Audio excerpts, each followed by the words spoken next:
Hello and welcome back to the series of the video lectures on the chemistry of alkenes. Today we are going to uh, continue to discuss the concerted addition reactions of alkenes, and the reaction in our focus is ozonolysis. এই রিয়াকশনটা অনেকেই হয়তো এর আগে পড়ে এসেছো 10+2 level থেকে। এই রিয়াকশনের ইউটিলিটি হচ্ছে যে এখানে অ্যালকিন থেকে দুটো কার্বনিল কম্পাউন্ড অর্থাৎ অ্যালডিহাইড বা কিটোন বা কার্বক্সিলিক অ্যাসিড এই ধরনের জিনিস তৈরি করা যায়। সিনথেটিক্যালি ইউজফুল রিয়াকশন অনেক দিন ধরে জানা আছে। একটা অ্যালকিনের কার্বন কার্বন ডাবল বন্ডকে যদি অক্সিডেটিভলি ক্লিভ করা হয় with ozone, then that is called ozonolysis of alkenes.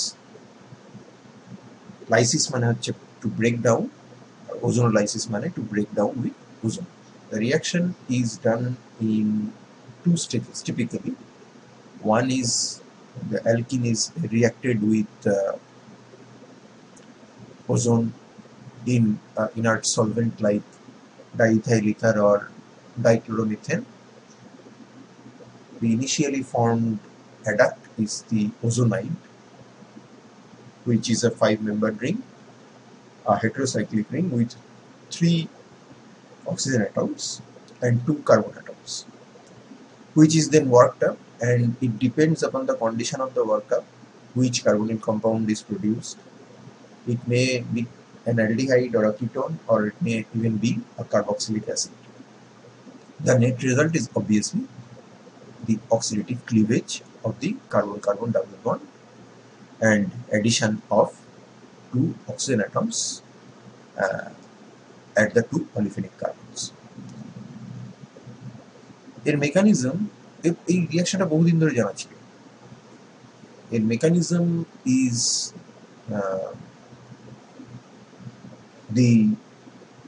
in the line of the typical concerted addition reactions that we have seen, like epoxidation reaction, bromonium ion formation, something like that. Ozone is a dipolar molecule, a 1,3 dipole to be precise. The more contributing canonical of ozone is this one, where every oxygen has an octet, but you can draw resonance canonicals where one terminus of ozone molecule, one of the oxygen is electron deficient, like the positive, and the other is the negative. So like diazomethane, where you can actually draw resonance structures by shifting the electron pair from the terminal nitrogen to the internal nitrogen, so that the terminal nitrogen can get a positive charge. So just like diazomethane, ozone is also a 1,3 dipolar molecule. This 1,3 dipolar molecule will react with the carbon-carbon double bond. Because this blue oxygen is electrophilic, that is because it can carry a positive charge, the electron pair from the alkene will be shifted to the blue oxygen. The oxygen-oxygen double bond will break, and the developing positive charge will be neutralized by the red oxygen. So ozone carries 2 types of oxygen. একটা হচ্ছে electrophilic oxygen, যেখানে যে এন্ডে অ্যালকিনের থেকে electron pair বেরিয়ে এসে attack করে, আর আরেকটা হচ্ছে অ্যালকিনের উপরে ডেভেলপিং পজিটিভ চার্জকে নিউট্রালাইজ করে রেড অক্সিজেনটা, which is the nucleophilic oxygen. The reaction is stereospecific scene addition, and this sign symbolizes that where should you start. So this is your first arrow, this is your second arrow, and this is your third arrow. Because it is a concerted single step process, the formation of this adduct, which is called the molozonide, where 3 oxygen atoms are right next to each other, that will be a stereospecific scene addition. However, the molozonide is in fact unstable. because we know that peroxo linkages are very weak এবং এখানে একটা নয় দুটো peroxo linkage আছে, এখানে একটা এখানে একটা, so the peroxo linkage will break down. The way this reaction goes is called a 1,3 dipolar cycloaddition. 1,3 dipolar cycloaddition means যেখানে একটা cycloaddition reaction হচ্ছে যার একটা component হচ্ছে একটা 1,3 dipole, that is ozone. So what is cycloaddition? Cycloaddition is defined as a reaction in which two or more unsaturated molecule or parts of the same molecule যদি intramolecular reaction হয়, they combine with each other and results in the formation of a cyclic attack in which there is a net reduction of bond multiplicity. এখানে খেয়াল করে দেখো, এখানে আমরা একটা oxygen oxygen pi bond আছে, এখানে একটা কার্বন কার্বন পাই বন্ড আছে। After the addition is done, এটা হয়ে গেছে যখন, তখন there is no pi bond to be seen in the monozoite. So therefore the net bond multiplicity সেটা কমে গেছে। বন্ড মাল্টিপ্লিসিটি মানে কার্বন কার্বন ডাবল বন্ডের বন্ড মাল্টিপ্লিসিটি হচ্ছে 2, যদি তুমি অ্যালকিনের কথা বলো, অ্যালকিনের ক্ষেত্রে সেই বন্ড মাল্টিপ্লিসিটি অবভিয়াসলি 1, তার মানে বন্ড মাল্টিপ্লিসিটি রিডাকশন হচ্ছে। এবার যদি আমরা এখানে নাম্বার অফ ইলেকট্রনস কাউন্ট করি, যে কোন কম্পোনেন্টটা, একটা কম্পোনেন্ট হচ্ছে অ্যালকিন আর একটা কম্পোনেন্ট হচ্ছে 1,3 ডাইপোল দ্যাট ইজ ওজোন, তাদের মধ্যে কোন কম্পোনেন্টটা কটা ইলেকট্রন সাপ্লাই করেছে, তাহলে এই সাইক্লোঅ্যাডিশন রিয়াকশনে পরিষ্কার বোঝা যাচ্ছে অ্যালকিনটা 2টো ইলেকট্রন সাপ্লাই করেছে আর ওজোনটা এই সাইক্লোঅ্যাডিশনের 4টে ইলেকট্রনকে কাজে লাগাচ্ছে। এইখানে 2টো ইলেকট্রন শিফট করছে ব্লু অক্সিজেন আর ব্ল্যাক অক্সিজেনের মাঝখান থেকে ব্ল্যাক অক্সিজেনের উপরে, আরেকটা ইলেকট্রন পেয়ার সেটা রেড অক্সিজেন থেকে অ্যালকিনে ট্রান্সফার হচ্ছে। অতএব this can be called a 4 electron process from in terms of ozone and 2 electron from terms of alkene, and therefore people tend to call it 4+2 cycloaddition. অনেক সময় এটা যেহেতু pi electron তাই এটাকে পাই 4 পাই 2 cycloaddition বলে, এবং যেহেতু এটা সুপ্রাফেশিয়াল তাই এটাকে অনেক সময় পাই 4s প্লাস পাই 2s বলা হয়ে থাকে। সুপ্রাফেশিয়াল জিনিসটা কি জিনিস? সুপ্রাফেশিয়াল এস যেটা, সেটা স্ট্যান্ডস ফর সুপ্রাফেশিয়াল। সুপ্রাফেশিয়াল মানে একটা কম্পোনেন্টের দুটো এন্ডে তো রিয়াকশন হচ্ছে, যেমন ওজোনের ব্লু এন্ড আর রেড এন্ডে রিয়াকশন হচ্ছে, অ্যালকিনের দুটো পাশাপাশি অলিফিনিক কার্বনের রিয়াকশন হচ্ছে। তারা যে অরবিটালগুলো ইউজ করছে, একটা যে কোনো একটা কম্পোনেন্টের দুটো এন্ডের যে অরবিটালগুলো ইউজ হচ্ছে, সেই অরবিটালগুলো যদি একই ফেজ থেকে রিয়াকশন হয়, অর্থাৎ যদি আপার লোব রিয়াকশন করে, দুটো এন্ডেই যদি আপার লোব রিয়াকশন করে কিংবা দুটো এন্ডেই যদি লোয়ার লোব রিয়াকশন করে, তাহলে তাকে আমরা বলে থাকি সুপ্রাফেশিয়াল কম্পোনেন্ট। যেমন আমরা এখানে ছবি এঁকেছি, যখন এই সাইক্লোঅ্যাডিশন রিয়াকশন হয় তখন অ্যালকিনটা যে প্লেনে আছে আর ওজোনটাকে যদি আমরা প্ল্যানার মলিকিউল বলে ধরি, তাহলে সেটা যে প্লেনে আছে তারা প্যারালাল থাকবে, এবং ওজোন যে প্লেনে আছে সেই প্লেনের রেসপেক্টে এই ওরিয়েন্টেশনে ওজোনের টার্মিনাল অক্সিজেনের এই দিকে লেফট হ্যান্ড সাইডের অক্সিজেনটার লোয়ার অরবিটাল পার্টিসিপেট করছে, রাইট হ্যান্ড সাইডের লোয়ার অরবিটালটাই পার্টিসিপেট করছে in the cycloaddition. So this is suprafacial with respect to ozone. Similarly যেরকম ভাবে আমরা প্লেনের মধ্যে অলিফিনটাকে এঁকেছি, তো সেই অলিফিনের আপার অরবিটালটা পার্টিসিপেট করছে on the left hand side, the same upper orbital is participating on the right hand side, and that is why we call it suprafacial with respect to the alkene as well, and therefore এটার abbreviation হচ্ছে pi 4s plus pi 2s. pi টা signify করে pi electron, s টা signify করে superficial, 4 টা signify করে 4 electron component that is ozone here, আর 2 টা signify করে alkene, তাহলে pi 4s plus pi 2s। এবার এটা দেখো থার্ড ব্র্যাকেটের মধ্যে লেখা হয়েছে। এখন এই থার্ড ব্র্যাকেটের মধ্যে যে লেখা হয়েছে সেইটার একটা কনভেনশন, আর এটার আরেক রকম ভাবে নোমেনক্লেচার করা যায়। সেটা হচ্ছে এই যে রিং কম্পাউন্ডটা তৈরি হলো, এই রিংটার কটা অ্যাটম ওজোন দিয়েছে আর কটা অ্যাটম অ্যালকিন দিয়েছে। এটা 5 মেম্বার রিং, 3টে অ্যাটম ওজোন দিয়েছে আর 2 atoms have been supplied by the alkene. So people also call it 3+2, but that time third bracket কিন্তু ইউজ করা যাবে না। ইউপ্যাক কনভেনশন অনুযায়ী তোমাকে এটাকে ফার্স্ট ব্র্যাকেটের মধ্যে লিখতে হবে। যদি থার্ড ব্র্যাকেট ইউজ করো দ্যাট মিনস থার্ড, অনেকে এটা ক্যাজুয়ালি এরকম লিখে থাকে 4+2, ওকে।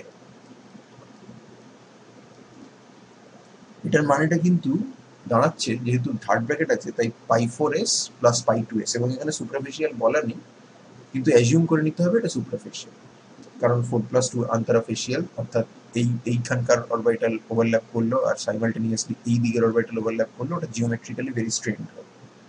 তাহলে 4+2 সাইক্লো এডিশন যদি কেউ বলে, তাহলে এখানটায় আমরা ধরে নেবো এটা π4s প্লাস π2s মিন করছে। কিন্তু কেউ যদি এইটা লেখে 4+2, এটা কিন্তু সম্পূর্ণ অন্য রিয়াকশন, কারণ সেক্ষেত্রে একটা কম্পোনেন্ট 4টে অ্যাটম সাপ্লাই করবে আর একটা কম্পোনেন্ট 2টো অ্যাটম সাপ্লাই করবে, যেটা ডিলস-হোল্ডার সাইক্লো এডিশন, যেমন 1,3-বিউটাডাইনের সাথে অলিফিনের রিয়াকশন যদি হয়, ইথিলিনের রিয়াকশন, সাইক্লোহেক্সিন তৈরি হচ্ছে। That is also π4s plus π2s, as well as সেটা কিন্তু 4+2 সাইক্লো এডিশন ফার্স্ট ব্র্যাকেটের মধ্যে। এটা কিন্তু 4+2 সাইক্লো এডিশন নয়, কারণ 4+2 ফার্স্ট ব্র্যাকেটের মধ্যে লেখা মানে হচ্ছে 6 মেম্বার রিং হবে, এখানে 5 মেম্বার রিং হচ্ছে। So this is a very brief introduction to cycloaddition. তোমাদের সাইক্লো এডিশন এই সময় সিলেবাসে নেই, এটা আমরা পরে পড়বো, কিন্তু আমি নোমেনক্লেচারটা নিয়ে একটু তোমাদেরকে বেসিক ইন্ট্রোডাকশনটা করিয়ে দিলাম। Anyway, coming back to the reaction itself, the initially formed adduct is also called the molozonide. The molozonide, which is 1,2,3-trioxolane, if you look for the UPAC nomenclature, is unstable because of the presence of the 2 peroxo bonds, and therefore it will undergo a reverse of cycloaddition, that is the cycloreversion.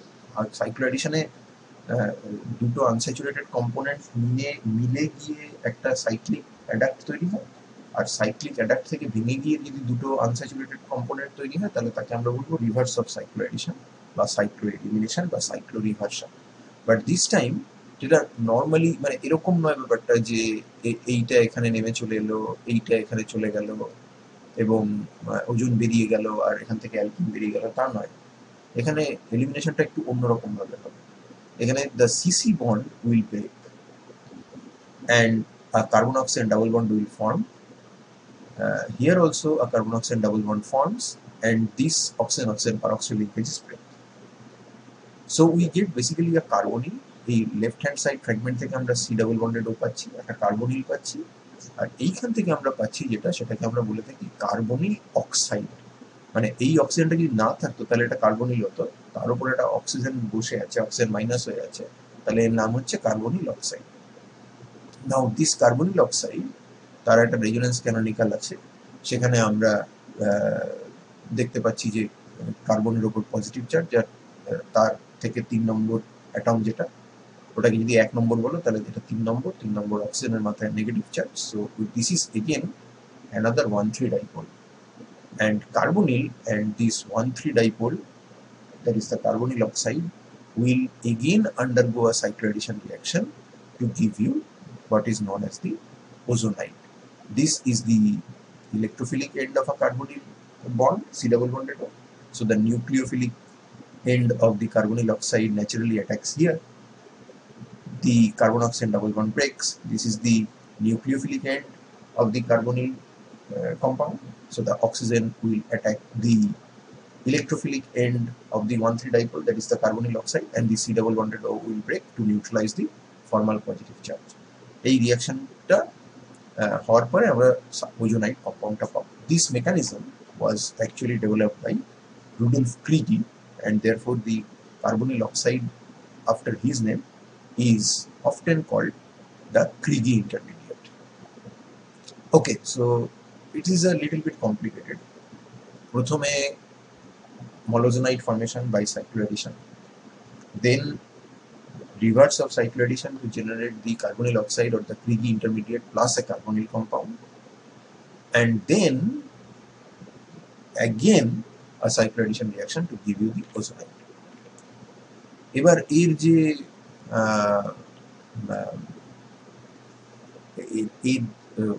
workup that in fact dictates যে কোন carbonyl কম্পাউন্ডগুলো তৈরি হয়, আমরা এখানে এই মেকানিজমটা আরেকবার দেখিয়েছি, এবং এই জায়গাতে এই মলোজোনাইড যে সত্যি সত্যি তৈরি হচ্ছে তার প্রমাণগুলো আলোচনা করা হচ্ছে। মলোজোনাইড অনেক সময় না ট্র্যাপ করা যায়, যদি অনেক লো টেম্পারেচারে রিয়াকশন করা যায় এবং স্টেডিক্যালি বাল্কি অ্যালকিন দিয়ে রিয়াকশন করা যায়, তাহলে এই ধরনের মল ওজোনাইটদের ট্র্যাক করা যায়, এবং সেই মল ওজোনাইট থেকে আমরা রিডাকটিভ এনভায়রনমেন্টের মাধ্যমে 1,2 ভিসিনাল ডাইঅল পেতে পারি। এবং যেহেতু আমাদের স্টিরিওকেমিস্ট্রি এখানটায় ট্রান্স ছিল, দুটো টারশিয়ারি বিউটাইল গ্রুপ ট্রান্স ছিল, তো সেখানে আমরা যে দেখতে পাচ্ছি যে আমাদের প্রোডাক্ট অ্যালকোহলে দুটো টারশিয়ারি বিউটাইল ট্রান্স আছে, ভিসিনাল ডাইঅলে দুটো টারশিয়ারি বিউটাইল ট্রান্স আছে, হুইচ মিনস যে এখানে যে স্টিরিও স্পেসিফিক সিন অ্যাডিশন হয়েছে সেটা কিন্তু প্রমাণ হবে। যদি সত্যি সত্যি ক্রিগি মেকানিজম কাজ করে, তাহলে মিডিয়ামে কার্বনিল অক্সাইড বা ক্রিগি ইন্টারমিডিয়েট বেরোবে এবং একটা কার্বনিল কম্পাউন্ডও বেরোবে। সেই কার্বনিল কম্পাউন্ডটা ক্রিগি ইন্টারমিডিয়েটের সাথে সাইক্লোঅ্যাডিশন রিয়াকশন করে ওজোনাইট তৈরি করবে। তাহলে যদি আমি বাইরে থেকে যদি সত্যি আমাদের বাইরে থেকে যদি সত্যি একটা অন্য কোনো কার্বনিল কম্পাউন্ড, একটা যে কার্বনিল কম্পাউন্ড মিডিয়ামে অ্যালকিনের মলোজোনাইট তৈরি হওয়ার পর সেই মলোজোনাইট ভেঙে তৈরি হতে পারে না, যেমন আমরা এই জায়গাটাতে এমন একটা অ্যালকিন নিয়েছি যেখান থেকে কার্বনিল কম্পাউন্ড যেটা বেরোবে সেটা হচ্ছে R-C ডাবল বন্ডেড ও R, অর্থাৎ এইটা বেরোবে, এবং তার সাথে অবভিয়াসলি এই কার্বনিল অক্সাইডটাও বেরোবে।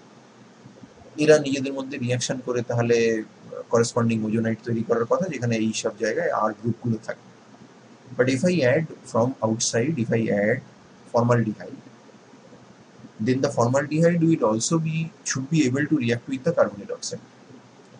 And because formaldehyde is more susceptible to nucleophilic attack compared to any other aldehydes or ketones because of the lower steric crowding as well as absence of any electron donating group which reduces its electrophilicity. It is a very electrophilic carbon. অন্য কিছু থাকলে এখানে যদি দুটো আর group থাকতো তাহলে steric crowding হতো, দুটো আর গ্রুপ থাকলে এখানে প্লাস আই এফেক্ট দিয়ে বা হাইপার কনজুগেশন দিয়ে এই কার্বনের ইলেকট্রোফিলিসিটি কমে যেত, কিন্তু সেসব কিছুই হচ্ছে না। ইটস বেসিক্যালি সুপার ইলেকট্রোফাইল, এবং সে যেহেতু মিডিয়ামে তুমি বাইরে থেকে তাকে অ্যাড করেছো, সে মিডিয়ামে তৈরি হয়নি। যদি কার্বনিল অক্সাইড তৈরি হয়ে থাকে তাহলে এই ধরনের মিক্সড ওজোনাইট তৈরি হওয়ার সম্ভাবনা আছে, এবং সেটা হয়, দেখা যায় যে সেটা সত্যিই হচ্ছে। তো এটা আরেকটা প্রুফ যে হ্যাঁ, এখানে এই ধরনের কার্বনিল অক্সাইড ইন্টারমিডিয়েট মিডিয়ামে রিলিজ করেছে, অর্থাৎ সত্যি মলোজোনাইট তৈরি হয়েছিল সেটাও বোঝা গেল। আবার মলোজোনাইট যে ভেঙে গিয়ে ক্রিগি ইন্টারমিডিয়েট এবং কার্বনিল কম্পাউন্ড তৈরি করেছে সেটাও বোঝা গেল। আবার মলোজোনাইটকে আইসোলেট না করে অনেক সময় লিথিয়াম অ্যালুমিনিয়াম হাইড্রাইডের প্রেজেন্সে মলোজোনাইট থেকে আমরা এই ধরনের ভিসিনাল ডাইঅল পেয়ে থাকি, which is again a kind of a proof that molozonide তৈরি হচ্ছে। নাও এর যে ওয়ার্কআপ, এর ওয়ার্কআপ বেসিক্যালি দুরকম কন্ডিশনে ওয়ার্কআপটা করা যায়।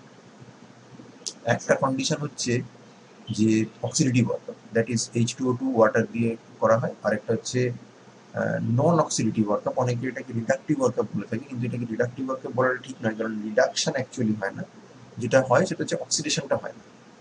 তো সেটাকে আমরা ট্রাইফিনাইল ফসফিন ডাইমিথাইল সালফাইড কিংবা জিঙ্ক এই জাতীয় কোনো জিনিস দিয়ে ওয়ার্কআপটা করতে পারি। যেমন ফর এক্সাম্পল আমরা এখানে একটা অ্যালকিন নিয়েছি যেটা ট্রাই সাবস্টিটিউটেড, তো ফার্স্টে ওজন দিয়ে এটা CH2Cl2 মিডিয়ামে রিয়াকশন করা হয়েছে, ওজোনাইট তৈরি হয়েছে।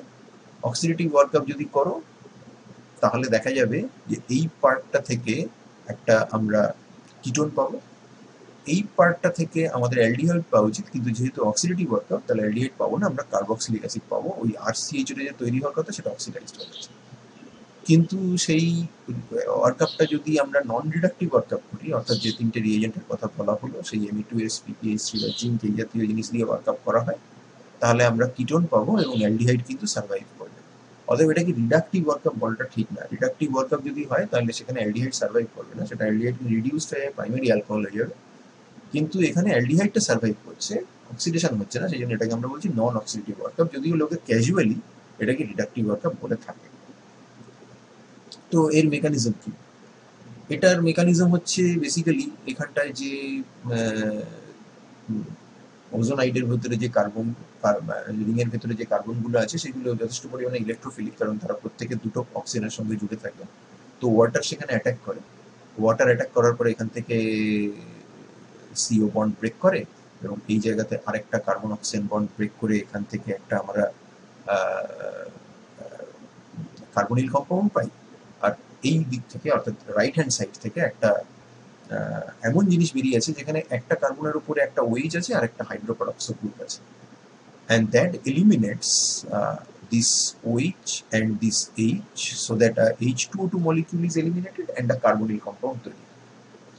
এবার যদি এই ওজোনাইডটা এমন হয়ে থাকে যে একটা এন্ড থেকে কিংবা দুটো এন্ড থেকে যদি অ্যালডিহাইড লিবারেট করতে পারে, অর্থাৎ এটা যদি ট্রাইসাবস্টিটিউটেড কিংবা ডাইসাবস্টিটিউটেড অ্যালকিনের ওজোনাইড হয়ে থাকে, তাহলে এই যে H2O2টা বেরোবে সেটা কিন্তু এই কার্বনিলকে অক্সিডাইজ করবে। এবং যাতে এই অক্সিডেশনটা কমপ্লিট হয়, অর্থাৎ মিক্সচার অফ প্রোডাক্ট না হয়ে যায়, খানিকটা অ্যালডিহাইড খানিকটা কার্বক্সিলিক অ্যাসিড এইসব যাতে না হয়ে যায়, সেই জন্য বাইরে থেকে H2O2 অ্যাড করা হয়। সেই জন্য আমরা এখানে H2O2 H2O দেখতে পাচ্ছি। আর নন অক্সিডেটিভ ওয়ার্কআপ যেখানে, সেখানে যে সমস্ত এলিমেন্টসগুলো অ্যাড করা হচ্ছে, যে সমস্ত কম্পাউন্ডগুলো অ্যাড করা হচ্ছে, তার মধ্যে সালফার, ফসফরাস, জিঙ্ক এই সমস্ত রয়েছে যাদের অক্সিজেনের সাথে খুব স্ট্রং বন্ড তৈরি হয়। তাহলে সেখানে ওয়াটার যেরকম কার্বন অ্যাটাক করে, ওরা ওখানে অক্সিজেন অ্যাটাক করে, পারক্সো লিঙ্কেজটাকে ভেঙে সি ডাবল বন্ডেড রিলিজ করে। এই দিক থেকে কার্বন অক্সিজেন বন্ড ভেঙে রাইট হ্যান্ড সাইডে একটা সি ডাবল বন্ডেড ও ফর্মেশন হয়, অর্থাৎ এই পাশ থেকে একটা কার্বনিল বেরিয়ে আসে, এই পাশ থেকে একটা কার্বনিল কম্পাউন্ড বেরিয়ে আসে, আর এই অক্সিজেনটা, যে পারক্সো অক্সিজেনগুলোর মধ্যে যে কোনো একটা অক্সিজেন ওই এক্স বলে এলিমেন্টের সাথে ডাবল বন্ড তৈরি করে বেরিয়ে যায়, অর্থাৎ জিঙ্ক অক্সাইড তৈরি হতে পারে, ডিএমএসও তৈরি হতে পারে, ডাইমিথাইল সালফোক্সাইড, অথবা ট্রাইফিনাইল ফসফিন অক্সাইড ইত্যাদি এরকম তৈরি হতে পারে। তো এবার এখান থেকে যে কোশ্চেনগুলি দেয় সেগুলো হচ্ছে যে তার মধ্যে মেকানিজম অনেক সময় চাইতে পারে, অনেক সময় প্রুফ অফ মলোজোনাইড থেকে কোশ্চেন আসে। আরেকটা কোশ্চেন খুব দেয়, সেটা হচ্ছে যে কি করে তুমি অ্যালকিনের স্ট্রাকচারটা বার করবে from the product carbonyl compound. তো এই ধরনের অ্যালকিন যদি থাকে, তার ওজোনোলিসিস করার পরে কার্বনিল কম্পাউন্ড তৈরি হয়। থিওরিটিক্যালি এই কার্বনিল কম্পাউন্ড যদি তোমাকে বলে দেওয়া হয়, তাহলে সেখান থেকে তোমার কিন্তু অ্যালকিনের স্ট্রাকচার বের করতে পারা উচিত। তো কি করে করব? প্রথমে এই অক্সিজেনটাকে রিমুভ করব, তারপরে এই অক্সিজেনটাকে রিমুভ করব, তারপর এই C1 আর C2 আরবিট্রারি নোমেনক্লেচার করা হলো, এই দুটোর মধ্যে একটা কার্বন কার্বন ডাবল বন্ড তৈরি করব। Simply remove the oxygens and add the two carbonyl carbons, that is C1 and C2 by a double bond.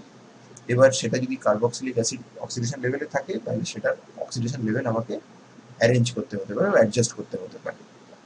সেটা কি করে করে? তো কার্বক্সিলিক অ্যাসিড আছে, এইখানে দুটো জায়গায় কার্বক্সিলিক অ্যাসিড আছে, একটা দিকে কার্বক্সিলিক অ্যাসিড, একটা কিটোন আছে। তাহলে প্রথমে এটাকে আমরা অক্সিডেশন লেভেলটা অ্যারেঞ্জ করে নিচ্ছি, এটা রিঅ্যারেঞ্জ করে নিচ্ছি, এটা CHO করে নিচ্ছি, কারণ অ্যাকচুয়ালি অ্যালকিনটা ট্রাইসাবস্টিটিউটেড ছিল, এখানে ছিল RR1, এদিকে ছিল R2, তো ট্রাইসাবস্টিটিউটেড ছিল, এবং সেটার ওজোনোলিসিস করেছে এবং তারপরে ওয়ার্কআপটা করেছে অক্সিডেটিভ ওয়েতে, সেই জন্য এটা কার্বক্সিলিক অ্যাসিড হয়েছে। তো আমরা এই দুটো জায়গায় অক্সিডেশন স্টেটটাকে এটার জন্য অ্যারেঞ্জ করে নিলাম, অ্যালডিহাইড হলো, কিটোন হলো, এটাকে সরিয়ে দাও, এটাকে সরিয়ে দাও, দুটোকে কার্বন কার্বন ডাবল বন্ড দিয়ে জুড়ে দাও। এবার এখানে একটা ব্যাপার আছে, সেটা হচ্ছে আমি যখন এই দুটোকে জুড়বো, তখন R2টাকে আমি R1 এর সঙ্গে সিজ করে লিখতে পারি, এইটা একটা অ্যালকিন হবে। আরেকটা অলিফিন হতে পারে যেখানে R2টা R এর সঙ্গে সিজ, তাহলে এটা আরেকটা অলিফিন হবে। এবং ইনফ্যাক্ট এই দুটো অলিফিন কিন্তু E আর Z isomers, diastereoisomers, priority of R1 and R will decide যে কোনটা E কোনটা Z, বাট দে আর ডায়াস্ট্রো আইসোমার্স। দুটো ডায়াস্ট্রো আইসোমারিক অ্যালকিন কিন্তু ওজোনোলিসিসের ফলে এবং তারপর অক্সিডেটিভ ওয়ার্কআপের ফলে একই মিক্সচার অফ কম্পাউন্ড দেবে। অতএব এটা তোমাকে বলে দিতে পারে যে এই দুটো তৈরি হচ্ছে দুটো ডিফারেন্ট অ্যালকিন থেকে। দুটো ডিফারেন্ট অ্যালকিন ওজোনোলিসিসের ফলে এই একই কম্পাউন্ড তৈরি করে, তাদের স্ট্রাকচারটা বলে। তো এটাতে ঘাবড়ে যাওয়ার কিছু নেই, একটা অ্যালকিন নয়, এখানে দুটো অ্যালকিন হবে, একটা সিস একটা ট্রান্স। সেরকম অ্যাপ্রোপ্রিয়েট কেসে, এরকম অ্যাপ্রোপ্রিয়েট কেসে আবার একটা অ্যালকিনও হতে পারে। যদি এখানে সব ধরো এটা এটা R1 থাকে, এটা R1 থাকে, এটা R1 থাকে, বা এটা R2 থাকে, এটা R2 থাকে, তাহলে অবভিয়াসলি সেটা একটাই অ্যালকিন থেকে আসবে। কিন্তু এরকম হতে পারে যে সেটা আমাদের একটা অ্যালকিন নয়, দুটো আলাদা আলাদা অ্যালকিন থেকে আসছে। আবার এরকম সিস্টেম হতে পারে, যদি তোমাকে এইরকম বলে, ধরো এরকম কোনো কিছু বলবে যে এই জায়গাটাতে CHO আছে, এই জায়গাটাতে CH ডাবল বন্ডেড ও, আবার এইখানে আছে CHO। তার মানে অবভিয়াসলি এখানটায় CHO সার্ভাইভ করেছে, মানে নন অক্সিডেটিভ ওয়ার্কআপ। তার মানে এখান থেকে সরিয়ে দাও, এখান থেকে সরিয়ে দাও, তার মানে এই দুটো কার্বনের মাঝখানে ডাবল বন্ড তৈরি করো, তো ডেফিনেটলি সেটা তার মানে সাইক্লোহেক্সিন থেকে এসেছে। তার মানে সেখানটা একটা সাইক্লিক অ্যালকিন ছিল, সেটার ওজোনোলিসিস করার ফলে কার্বন কার্বন ডাবল বন্ড গেছে ভেঙে, কিন্তু এই দিকের কানেকশন পয়েন্টগুলোতে ইন্ট্যাক্ট আছে, তার ফলে আমরা একটা ডাইঅ্যালডিহাইড পেয়েছি। বা এইখানটায় দুটো CO2H থাকতে পারে, অর্থাৎ অ্যাডিপিক অ্যাসিডও হতে পারে। অ্যাডিপিক অ্যাসিড সেটাও ওই সাইক্লোহেক্সিন থেকেই আসে, কিন্তু ওজোনোলাইসিস করেছে, কিন্তু তারপরে সেটা অক্সিডেটিভ ওয়ার্কআপ করেছে, যার ফলে সিএইচইউ গুলো সার্ভাইভ করে। So this much for ozonolysis, and in the next session we will take up the hydroxylation reactions.